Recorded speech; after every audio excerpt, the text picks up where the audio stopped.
Hello there, welcome to another edition of Let's Talk Criterion, your exclusive channel featuring new and forthcoming titles in the Criterion collection. And if you are a regular viewer, why not subscribe so you can keep informed on new videos posted on the channel. In this edition, we will take a look at two films from the French director Jacques Audiard. That's Read My Lips from 2001 and The Beat That My Heart Skipped from 2005. One is a 4K UHD and the other is a Blu-ray. They're both coming to the Criterion collection.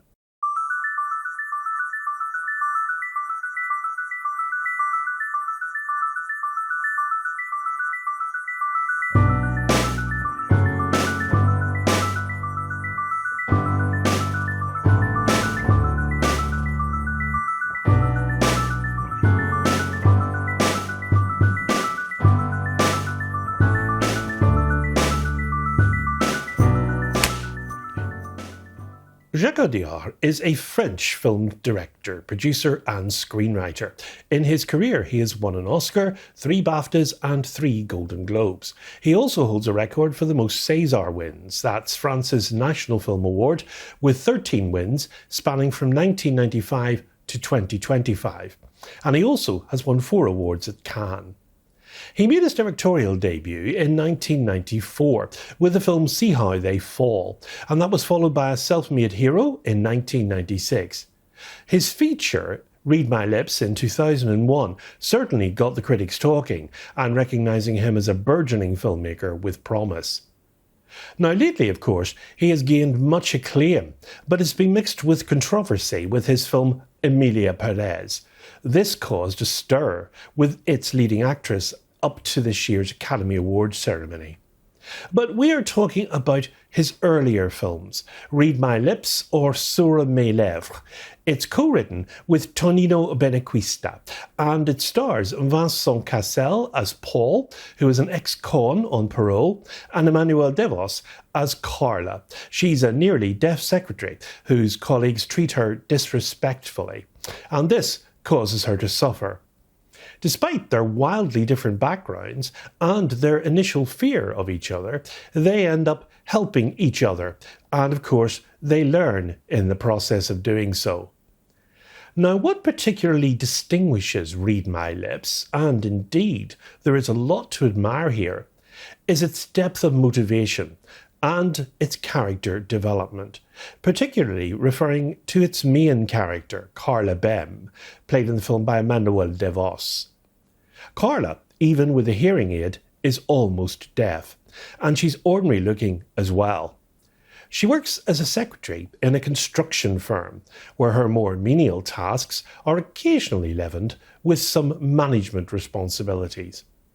Now, she has the experience and skill for the latter, but she is held down by manipulative actions of the all-male project managers around her. They snigger about her when they think that she can't hear them. But what they don't realise is that she can read lips. Now, Audiard uses the soundtrack from time to time to project the audience into Carla's auditory position. Water running in a scene, for instance, but no sound of it on the soundtrack. He also wryly shows the advantages of turning off the hearing aid around crying babies and in loud discotheques. Now, Carla also listens to her girlfriend rhapsodize about her sexual escapades, which heightens her unfulfilled needs, both physical and emotional. Now, Audiard takes his time here, building the circumstances of Carla's life and establishing the texture of her neediness, aided immeasurably by Devos' subtle performance.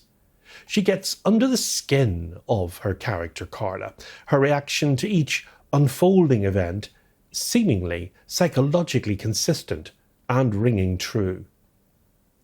Now, enter Vincent Cassel as Paul Angeli. He's 25 years of age. He's just been released from prison and he has no office skills whatsoever. He's also homeless and has what appears to be just one shirt, one pair of trousers and one necktie. But he's clueless about fax machines, copy machines, computers, etc. He is the last person on the planet that one would actually employ for this job. Now, after interviewing him at a restaurant where they've gone for lunch, she's a bit repulsed by him. But after a moment's consideration here, she thinks about it and she decides to hire him. Now, while she's attracted somewhat to his roughness and his crudeness, she recognises that his total lack of office skills and other shortcomings could actually be exploited to her advantage. So Carla sees that having an assistant would give her quite a bit of power, as well as make her an authority figure within the office. But for all of his lack of skills, Castell's Paul is certainly a quick learner. He's also something of a sexual predator, lacking only smoothness and polish here.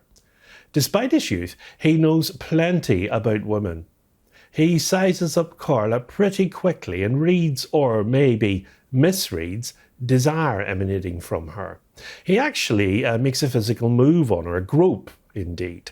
But she spurns the advance here and she runs off. But they still continue to work together. Now, when Carla discovers that Paul is homeless and is actually sleeping at the office, she finds temporary housing for him. He's sort of her little project. In her mind now, he owes her. So here is your setup. Now, there's much ahead of this pair of mismatched individuals. The actuality is that their differences are just surface deep. Each believes that the other can be used for their benefit. And what that means for us, the viewer, is that there will be bigger plans started here. And these plans will all key off of Carla's lip-reading capability. Now, watching the two of them dance around each other is great enjoyment, with in fact their flawed exteriors concealing their inner strengths, and this is actually quite delightful to watch. Now, we see it unfold because we are privy to each of them, but other characters around them in the office can't see it at all. So each of them is taken as face value by those that they encounter, which isn't much at all. But a good deal of this is because of the way that the director here, that's Jacques Audiard, conceived and presented the film to us, the viewer. Now, we also experience Carla's sexual desires and her fantasies. Now, not straightforwardly though, but often we see them from the side or from an angle. Now, this kind of camera work also ties you to Carla. For example, she will examine her own nude body in a mirror, but it is in low light. Her body is in the shadows, and it's off to one side with the camera placed at a low angle so that we only see a part of the reflected image in the mirror itself. As for Paul, Cassel invests him with a quiet and subdued menace. His emotions are coiled like a snake within him. He could go animalistic at any moment. There's a fierceness to him as well, and this attracts Carla. And for us, we can take it in stride, meaning we will want to keep our distance from him, but we aren't directly threatened by him. And since Audiard has tied us to Carla, we're actually quite fearful of what might happen to her here. Now, the characters undergo transformation, but they never let go of their essential identities. Respect's central in this film. Although these two are disregarded in society, they connect with each other and find much needed respect. And what's more, they bow to no one. Now, the acting from both Cassel and Devos is, of course, impeccable. They have an excellent rapport with each other on screen. Cassel, of course, who starred in Brotherhood of the Wolf, in La Haine and Birthday Girl, perfectly embodies a sneaky and arrogant slouch, while Devos delivers a performance that generates lots of empathy from us, the viewer, but not pity. That's no easy task. Now, this is a far cry from an American romantic comedy. Read My Lips delivers romance, certainly, and indeed it delivers humour as well. Read My Lips comes to the Criterion collection on 4K UHD and Blu-ray with the following supplemental features.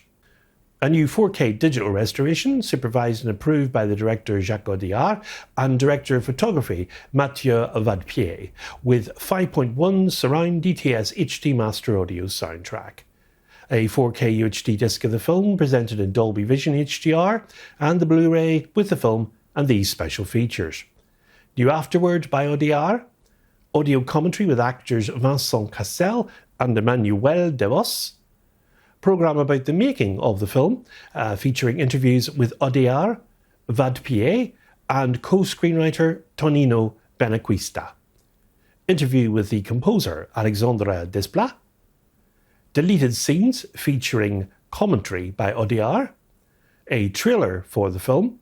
And we have new English subtitles translating the French. And an essay by the film scholar Jeanette Von Sondo. And the cover art for the film is designed by Century. Both Emmanuel Devos and Vincent Cassel put in good performances, with Vincent Cassel only 6 years on from the debut role he made in La Haine. The film has a running time of 119 minutes and comes in a 1:5:1 aspect ratio, and it releases a spine 1279 on Tuesday the 23rd of September.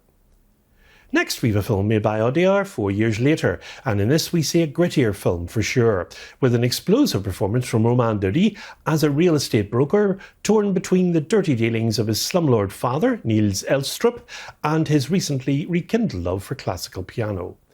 The beat that my heart skipped because of the HD digital camera work hasn't been afforded a 4K here, it's only received a Blu-ray release. De battre mon cœur s'arrête sees young, tough Thomas Sayre, a 28-year-old real estate broker, involved in some rather shady business deals. His two business partners, Fabrice and Samy, spend a lot of their days chasing squatters and illegal immigrants out of the buildings they procured and trying to circumvent government housing regulations. Now, Thomas is born to do this kind of work, but his father, Robert, is involved in dodgy endeavours, and he calls upon Thomas to beat people up who refuse to pay. Thomas shows a protective and defensive attitude towards his father, who does take him somewhat for granted. Now, when his father introduces his new girlfriend to Tom, he insults her, calling her an opportunistic whore, and they clearly don't get off on the right foot here. Jacques Audiard's The Beat That My Heart Skipped is something of an unusual phenomenon. It's a French remake, and in terms of plot and character, pretty close one too, of an American film.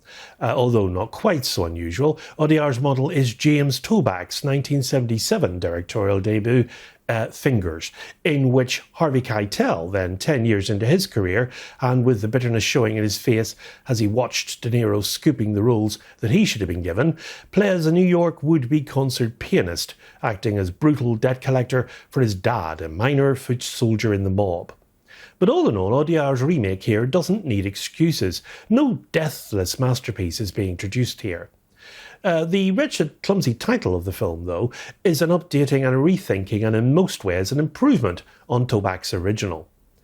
Now, we're now in modern-day Paris, and our young anti-hero Thomas Sayre is no longer coasting the fringes of the mob. Instead, he's a member of a looser, less hierarchical organisation, a small group operating at the nastiest and most unprincipled end of the property market. He and his associates, who scarcely seem to be friends, go round violently evicting the poor and the destitute from buildings where it looks like a fat profit is to be made from resale. It's not even stated clearly here that their victims are squatters. They may well be legitimate tenants that some Mr. Big just wants out. Now, as in his previous movies, Audiard evidently doesn't give a fig whether or not we like his protagonist. He's played with icy dispassion by Romain Duris, and Tom, if anything, is an even nastier piece of work than Keitel's Jimmy was. The latter's victims do at least genuinely owe money, if only to his scuzzbag of a dad, while the wretches targeted by Thomas and his associates just happen to be standing in the way of some corporate juggernaut. Strangely, this lack of conscience makes him more convincing in his other life as a once gifted piano prodigy. Now, there's a calm detachment and not quite of this worldliness about even the most passionate and engaged of the great concert pianists, for instance Glenn Gould, that doesn't sit with Jimmy's overheated frenzy. When Keitel goes to an audition for an impresario, he knows that he doesn't stand a chance. But with Dury, especially after coaching from Lin Dan Pham's fastidious Miao Lin, it seems just possible he might succeed. Ultimately, the struggle becomes one of money against art. One allows Thomas to feed his belly, the other feeds his soul. He's two muses, Aline in the harsh macho world where he makes his living, and Miao Lin in the world where he finds inner peace. And then there are the influences of his mother's ghost and his father's still alive spirit, which pull him in opposite directions. It's Thomas's inability to commit to either direction that generates much of the film's tension. He becomes sloppy in his business and frustrated with his inability to master the piano. Now, the film's most intriguing relationship is between Thomas and his teacher. They begin to develop feelings for one another. Their communication is through music and gestures. Since she doesn't speak French and he doesn't speak Vietnamese, Audiard doesn't resort to Hollywood melodrama. He keeps the romance low-key, in contrast to the heated and passionate exchanges between Thomas and Lenine. The other crucial relationship here is between him and his father, though this one is at times a little too cliched, I thought. The son trying to prove himself worthy of the bitter father's love to be compelling. Romain Dury achieves the balance necessary to make the character Thomas work. From the beginning, we see that the character's more than a common low-level gangster. It isn't until he sits in front of a piano that we realise why. The supporting performances from the exotic Aura Attica, Lin Dan Pham, Niels Elstrup and Emmanuel de Vos as Rubberware's girlfriend Chris are uniformly excellent. At first glance, The Beat That My Heart Skipped is a departure from Audiard's previous effort, the Read My Lips film, but there are similarities there in tone and style. Both films take place in Paris, where tourists do not venture. Shadow and darkness are almost potent enough to be characters themselves, and sound, or the lack thereof, is critical. This is a character-driven film noir, where the violence serves a higher purpose than shocking or titillating the audience. The Beat That My Heart Skipped comes to the Criterion Collection on Blu-ray only, with the following supplemental features. We have a high-definition digital master. It's approved by the director Jacques Audiard with 5.1 surround DTS HD master audio soundtrack. A new interview with Audiard, interviews with co-screenwriter Tonino Benedicta and the composer Alexandre Desplat. Press conference from the 2005 Berlin International Film Festival featuring members of the cast and crew. Deleted scenes featuring commentary by Audiard, rehearsal footage, trailer, an English subtitle translation from the French, and an essay by the film critic Jonathan Romney. And cover art, once again, is designed by Century. For the film, Dury learned to play his own piano sequences, most notably Bach's Toccata in E minor, and he was trained by his sister, who's a pianist, Caroline Dury, who performs on the soundtrack itself. The film has a running time of 107 minutes, it's in a 1:8:5:1 aspect ratio, and it joins the collection in the US on Blu-ray, a Spine 1280. Recently, we lost a great actor and director, that's Robert Redford. Born in 1936, his first credited film role was in War Hunt in 1962. His career took off when he played Wade Lewis in Inside Daisy Clover, and a comedy role in Barefoot in the Park. Then came the iconic role of the Sundance Kid opposite Paul Newman in the film from 1967, followed by countless great film appearances including Chapelet in Downhill Racer, where he worked with director Michael Ritchie, a film in the Criterion Collection, Jeremiah Johnson, Johnny Hooker in The Sting, Bill McKay in The Candidate, again directed by Michael Ritchie, as well as Hubble Gardner in The Way We Were, Jay Gatsby in The Great Gatsby, Joseph Turner in 3 Days of the Condor, the title role in The Great Waldo Pepper, Bob Woodward in All the President's Men, and then moving into the 80s he directed with Ordinary People. He played Brubaker, Roy Hobbs in The Natural, Dennis Finch-Hatton in Out of Africa, and various films including Legal Eagles, Sneakers, Indecent Proposal and Spy Game. He appeared in All Is Lost in 2013 and most recently in Omniboat, a fast boat fantasia, his last film role. He directed and produced many films such as Ordinary People, for which he won an Academy Award, The Milagro Beanfield War, A River Runs Through It, and Quiz Show, The Horse Whisperer, The Legend of Bagger Vance, Lions for Lambs, and The Conspirator. He was undoubtedly one of the most charismatic actor, director, producers that ever graced the screen, and a true Hollywood legend. On the next edition of Let's Talk Criterion, it's a Wes Anderson special. We'll be taking a look at the new collection and talking about two films in it, getting standalone new 4K releases in the collection. That's Isle of Dogs and The French Dispatch of the Liberty, Kansas Evening Sun. So until then, from me, as always, it's goodbye, and above all, good Criterion viewing.